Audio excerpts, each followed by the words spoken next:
যে খবরের দিকে নজর রাখবো, সেবাশ্রয় 2 প্রকল্প ঘিরে এবার নতুন বিতর্ক। সেবাশ্রয় স্বাস্থ্য শিবিরে চিকিৎসার পর এক শিশুর অঙ্গহানির অভিযোগ।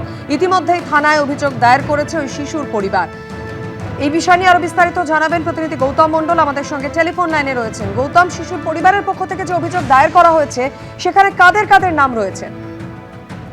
একদম দেখো, গতকাল চিত্তরঞ্জন মান্না এবং তার স্ত্রী রুমা মান্না তাদের পক্ষ থেকে বিষ্ণুপুর থানায় একটি অভিযোগ দায়ের করা হয়। সেই অভিযোগপত্রের নাম রয়েছে সাংসদ অভিষেক বন্দ্যোপাধ্যায়, নাম রয়েছে চিকিৎসক এবং তৃণমূলের শান্তনু সেন, নাম রয়েছে ধৃত তৃণমূল বিধায়ক বিষ্ণুপুরের দিলীপ মণ্ডল, এছাড়া সাতগাছিয়া বিধানসভার যিনি আহ্বায়ক ছিলেন তৃণমূলের নবকুমার বেতাল। মোট 6 জনের বিরুদ্ধে অভিযোগ হয়েছে। এছাড়া চিকিৎসার সঙ্গে জড়িত যারা ছিলেন তাদের বিরুদ্ধে অভিযোগ দায়ের হয়।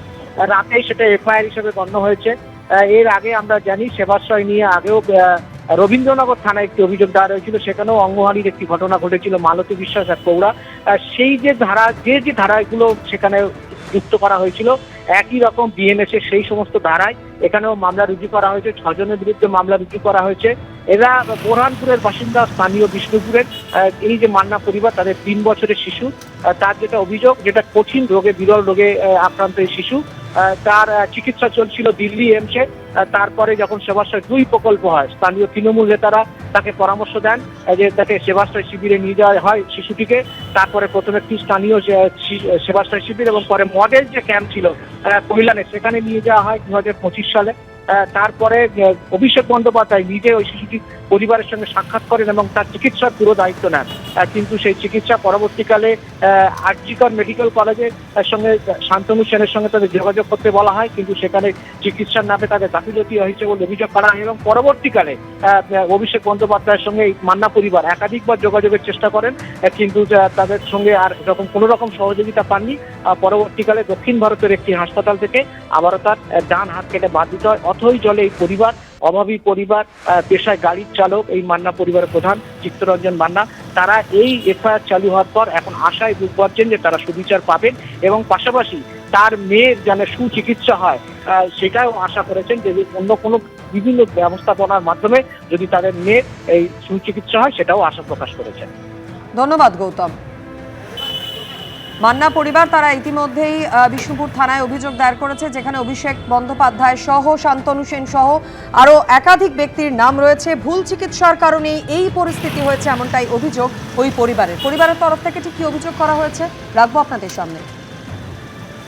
আমরা যখন দিল্লি এমসে গেলাম তখন ওর দিল্লি এমসের ট্রিটমেন্টটা শুরু করার পরে যখন তারপর আমরা সেবাশ্রয়ে অভিষেক ব্যানার্জির সঙ্গে যখন দেখা করলাম, অভিষেকের সঙ্গে যখন দেখা হলো, অভিষেক ব্যানার্জি তখন বলছে যে এই বাচ্চার পুরো দায়িত্ব আমার, এর পড়াশোনার দায়িত্ব আমার।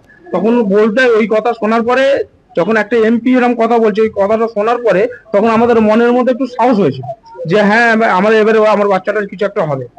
তারপর যখন এরকম দিন যায়, যখন ওই অফিসে যাই, ওইখান থেকে দেখি না দুর্ব্যবহার শুরু হয়ে যায় আমাদের সঙ্গে। ওই কালীঘাটের রং দোকানের ওপরে একটা অফিসার, ওখানে দুর্ব্যবহার শুরু করে। শান্তনু সেন, অয়ন ঘোষ দস্তিদার, এরা দুর্ব্যবহার শুরু করে। একটা সময় এরমও বলে দেয়, যান বাচ্চার জন্য কিছু এখানে হবে না, যান চলে যান। উনি শুধু এখানে প্রচার করার জন্য আমার বাচ্চাকে নিয়ে গিয়েছিলেন। আমি এইটুকানি পুরো 2 বার ওখানে যাওয়ার পরে বুঝে গেছি উনি শুধু এটাকে মার্কেটিং করার চেষ্টা করেছিলেন। অভিষেক ব্যানার্জির কথা বলে আমাদের জীবনটা তো শেষ হয়ে গেছে। সঙ্গে আমার এই ছোট্ট 3 বছরের মেয়েটার কি অবস্থা দেখুন, পুরো তার গোড়া থেকে আজ হাত রাখা আমার বাদ দিত, মানে একদম তার জীবনটা আমি পুরো শেষ করে দিই। অন্যদিকে কালীঘাট তৃণমূল শিবিরে আরও বড় ভাঙন। গত মঙ্গলবার পুরনিয়োগ দুর্নীতি মামলার তদন্তে তাঁর স্ত্রী এবং 2 ছেলেকে ইডি তলব করার দিনই ঋতব্রত তৃণমূল শিবিরের বিধায়ক সন্দীপন সাহার বাড়িতে গেছিলেন মদন মিত্র। আর বুধবার সকালেই বিধানসভায় বিরোধী দলনেতার ঘরে গিয়ে বিদ্রোহী শিবির অর্থাৎ ঋতব্রত তৃণমূলে যোগ দিলেন মদন মিত্র। তাকে চাপ দিয়ে নরম করতে না পেরে তার স্ত্রী পুত্রদেরও যারা নোটিশ পাঠিয়ে দলবদলের চেষ্টা করায় তারা কাপুরুষ। আমার তো ইডির থেকে ভয় ছিল এবি বেশি। পুরনিয়োগ দুর্নীতি মামলায় মঙ্গলবার সকালে মদন মিত্র স্ত্রী ও 2 ছেলেকে নোটিশ দেয় ইডি। মঙ্গলবার রাতে ঋতব্রত তৃণমূল শিবিরের বিধায়ক সন্দীপন সাহার বাড়িতে পৌঁছন মদন মিত্র। বুধবার যোগ দিলেন ঋতব্রত তৃণমূলে। তাহলে কি কেন্দ্রীয় এজেন্সির ভয়েই মমতা বন্দ্যোপাধ্যায়ের বহু দশকের পুরনো সঙ্গী হঠাৎ করে কালীঘাটের পাট চোকালেন? তৃণমূল কংগ্রেসের বাইপাপ, সিপ্যাপ এবং অক্সিজেন কিছু ইউজ করতে দেওয়া হচ্ছে না। ভয়ে কাউকে কাউকে পুলিশকে দিয়ে ভয় দেখিয়ে পুলিশ গিয়ে বলছে গাড়ি নিয়ে এসছি, হয় বিজেপির কোলে জ্বালা ধুলছে, কি আর বলবো, সেটিং কোম্পানি। ভয় পেয়ে না তো আপনার ছেলেকে অ্যারেস্ট করবো, আপনার মেয়েকে অ্যারেস্ট করবো, আপনার পরিবারকে অ্যারেস্ট করবো। এর আগে পুর নিয়োগ দুর্নীতি মামলায় মদন মিত্রের নাম উঠে আসে, কিন্তু কেন? কেন্দ্রীয় এজেন্সির দাবি কখনো নগদ, আবার কখনো সোনাদানা ঘুষ দিয়ে কামারহাটি ও টিটাগড় পুরসভায় চাকরি পেয়েছেন অন্তত 125 জন। ইডির তদন্তকারীদের অনুমান, করোনাকালের পরে ওই পুরসভায় চাকরি প্রার্থীদের নাম সুপারিশ করেন মদন মিত্র। সংখ্যাটা 100-র উপরে। সেখানে মদন মিত্রের সুপারিশে কতজন চাকরি পেয়েছেন তা খতিয়ে দেখছেন তদন্তকারীরা। একই সঙ্গে ইডি সূত্রে দাবি, মদন মিত্রের স্ত্রী ও তার 2 ছেলের নামে থাকা 3টি ব্যাংক অ্যাকাউন্টের মধ্যে 2টিতেই সন্দেহজনক লেনদেন লক্ষ্য করা গেছে। তদন্তকারীদের অনুমান, সেই সন্দেহজনক লেনদেন পুরসভায় চাকরি বিক্রির টাকা হতে পারে। তা খতিয়ে দেখতেই ব্যাংক অ্যাকাউন্টের যাবতীয় তথ্য নিয়ে মদন মিত্রের স্ত্রী ও 2 ছেলেকে তলব করেছে ইডি। এরপর ইডি সূত্রে দাবি, মঙ্গলবার পুর নিয়োগ দুর্নীতি মামলার তদন্তে মদন মিত্র স্ত্রী অর্চনা মিত্র এবং তার 2 ছেলে স্বরূপ মিত্র ও শুভরূপ মিত্রকে 22 ও 23 জুলাই ব্যাংকের নথিপত্র নিয়ে সিজিও কমপ্লেক্সে হাজিরা দিতে বলা হয়।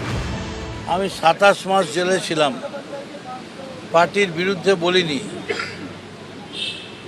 সমস্ত রকম সহযোগিতা করব, যা বলবে তাই করব। প্রমাণ করুন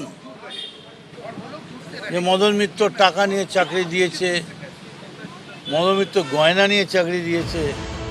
এর আগে 13ই জুন এই মামলাতেই মদন মিত্রের বিভিন্ন ঠিকানায় ম্যারাথন তল্লাশি চালিয়েছিল ইডি। তাকে জিজ্ঞাসাবাদ করা হয়। এবার মদন মিত্র ঋতব্রত তৃণমূলে যোগ দিলেন।